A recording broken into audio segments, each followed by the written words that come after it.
So you heard me introduce Mirreille with doctor before her full name. And yes, she is a doctor. Dr. Mirreille, please, I invite you to the stage.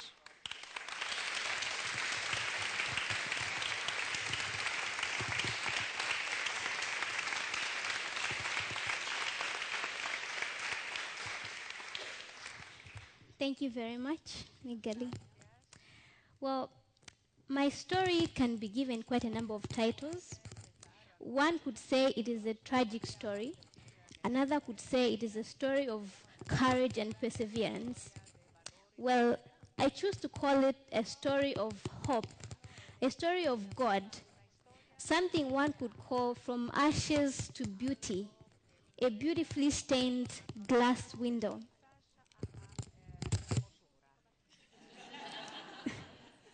Thank you. Most of you know of... Thank you. Well, most of you know of the war that tore the country of Rwanda apart in 1994. I was barely 3 at that time. Before the war, we were a big, happy family. Our house was close to my grandparents' house, so my young sister and I used to spend most of our days with uncles and aunties. I even had my own cow from which I drank milk. So it was a beautiful and happy childhood life, like for any other Rwandese child, drinking sour milk with sweet potatoes. Well, this all ended in 1994 April. I don't remember much from when the war started in Rwanda, but what is stuck in my mind is my father's burial. I remember being told that my father had been killed and his body being brought home wrapped in this blue tent. And I remember at his burial I was told to chew some sorghum and then spit in his grave as a Rwandese tradition, but well, I swallowed it instead. Swallowed. I was still too young to understand what was going on. After my father's death, my family knew that it was no longer safe for us, so we had to pack and leave. We first fled to another district, and while there, my young sister, who was about 1 year old, got sick. But because of the war, she was not able to get proper treatment, so she passed away. So I lost a second sister because I had had an older sister who passed away before I was born. But war did not end as soon as they had hoped. So we had to flee through Burundi to reach a refugee camp in Congo called Chimanga. And there in the camp, I was a very happy kid. But this all ended when I encountered more loss. My mother got sick later, and one night she was gone. But life had to move on, and started staying with my grandparents. And then in November of 1996, our little sanctuary of Chimanga was invaded by war. Then we were about to experience a life that is unimaginable. We fled the camp, entered the forests of Congo with bullets behind our backs. My whole family got separated until some point it was just me and grandmother and grandfather. We had wandered for so long that whatever resources we had managed to carry got finished, and we only survived by begging for food from the natives if there were any in the villages.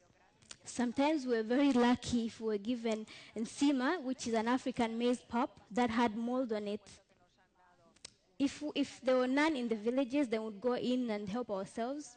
And if nothing at all was available, we even had to eat roots from the forest. And I remember sometimes we had to drink water from a river with dead bodies floating in it. So you see, it was survival of the fittest.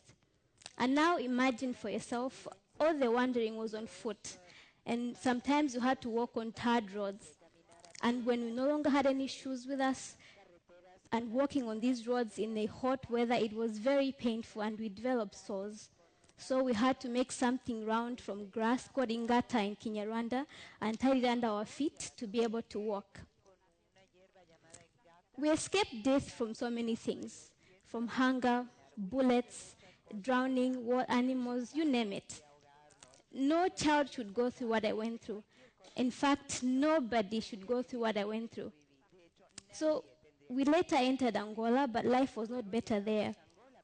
I remember in Angola and in Congo as well, we had some soldiers who were protecting us. But these same soldiers would come among us and take some young boys and make them carry their bullets. And these are those young men you find in refugee camps with some sort of trauma. They would also come, the soldiers, and take some young girls to sleep with them, make some their wives. Some got pregnant, others got HIV and AIDS. The only reason I survived this was because I was very little. Well, so you see, it was back and forth from Congo into Angola, back into Congo and Angola again. And by the time we reached Angola for the second time, my grandmother was very exhausted. And as for me, I was very malnourished. You can imagine with a big tummy and thin brown hair and swollen cheeks and feet. And as though I had not encountered enough loss, my grandmother passed away just before we reached a refugee camp. There was no crying at this time. My little heart had hardened after a long and painful journey of about 1 year. And had we not reached this refugee camp in Angola, I was also almost gone. But, well, in the camp there, we were later moved to Meheba refugee camp in Zambia. And after some time, my grandfather decided to move to Lusaka, which is Zambia's capital, for no any other reason but for his granddaughter to attend better education. My grandfather really believed in me so much. He never once said, she's just a girl, let me not waste my time on her, no. Then later, he learned about Dzaleka Refugee Camp in Malawi, that it had better schools, it had better conditions. So in September of 2000, we moved to Malawi. I immediately enrolled in Akatubza Primary School, which is a GRS-funded school. And in the camp, life was not very bad for a child my age. I mean, I had food, shelter, friends, and a grandfather who loved me very much. So it wasn't that bad. And at school, I was always top of my class, and this really gave me joy because I got to make so many people proud, and, you know, I was very happy. And in grade 8, I got selected to go to Likuni Girls Secondary School, and the GIS paid for my school fees. And when I had just finished Form 2 in 2007, my grandfather suddenly got sick, and a few days later, he was gone. I cried uncontrollably that day, but life had to move on. And although I was in so much pain from the loss of my loved ones, it did not stop me from working hard, because I knew that my future, it was not certain. I didn't know what my future held, but I knew that my hard work would pay off, and really good grades consoled me. And in 2009, I sat for the national final examination, where I was among the top 6 students in the whole country. And at the award ceremony, best girl award ceremony by the Zodiac Broadcasting Station, the Chinese embassy offered full scholarships to study in China. And there I was, among the scholarship awardees, a refugee, no status, citizenship status, no passport. I mean, how could I go? But thank God for this radio station and so many other people who fought for me, even in the parliament, until I was granted a Malawian citizenship. So in 2010, I was able to go to China and pursue medicine on a Malawian passport. If it was not for this chance, well, my future in terms of higher education was not certain, not at all. In China, I learned Chinese language for 1 year, then later proceeded to learn medicine in Chinese language, which, as you can imagine, was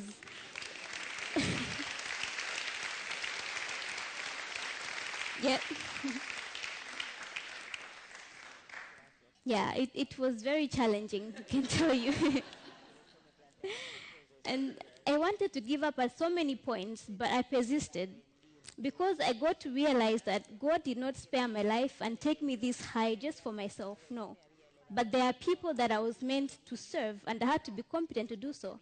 And there are people that I was meant to inspire, and people I was meant to be a living proof to them that there is a God who works on their behalf. So even though it was tough, challenging, I had to push through and work even harder. And glory be to God, in July 2016, I graduated medical school. So right now, I'm a medical intern.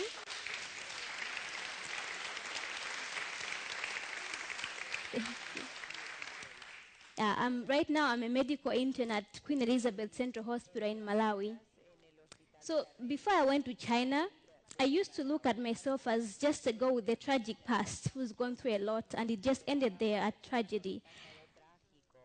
But after in China, that's when I realized that I'm a girl with a story to tell, a story of God and His love, a story that can change somebody's life, and somebody with a lot to give, a lot more now as a medical doctor. And that is why I try to find opportunities to speak to children in schools, trying to raise hope among the youth, especially refugee youth. And in future, and hopefully in the near future, I would like to work with refugees because I believe that I have a lot to share, having gone through what they go through. And now this is my story, but there are a lot of other Mirreilles out there. But unfortunately, for many, their stories just end at the tragedy part.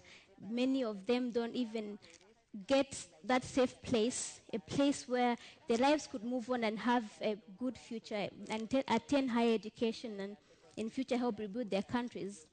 Others are privileged to get a safe place, but because they have lost all their families, they are forced to be breadwinners at a younger age, and their hope for a higher education is lost.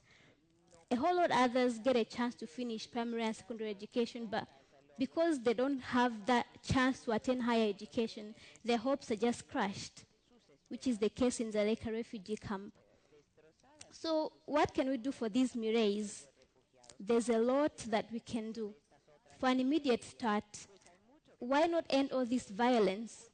And I'm not talking about people from other countries coming to end the violence in our own countries. I mean, why wait for an outsider to come tell you to stop hurting and killing people of your own blood? I mean, is the money or the power at the expense of their blood really worth it? I don't think so. I mean, why not try the cheaper alternative of resolving conflict like forgiveness, mercy, and love? Is there still humanity in us, or really have we become robots? What is happening to innocent kids is completely unfair, and it needs to stop. And I believe it starts from within us, from love, forgiveness, and mercy. But now that there are a lot of wars going around us and people fleeing their countries, well, we can help these Mirreilles by opening our homes to them, providing them with a safe place where their life could move on, giving them food, shelter, medicine. It's all very important, but it's not enough. They need a chance to education, higher education, because these are leaders of tomorrow who will in future strive for peace and help rebuild their countries. These people need to know that they are loved by God and those around them. They need to know that they matter, that there is a hope for them, that they have a purpose in life. So, ladies and gentlemen, are you with me?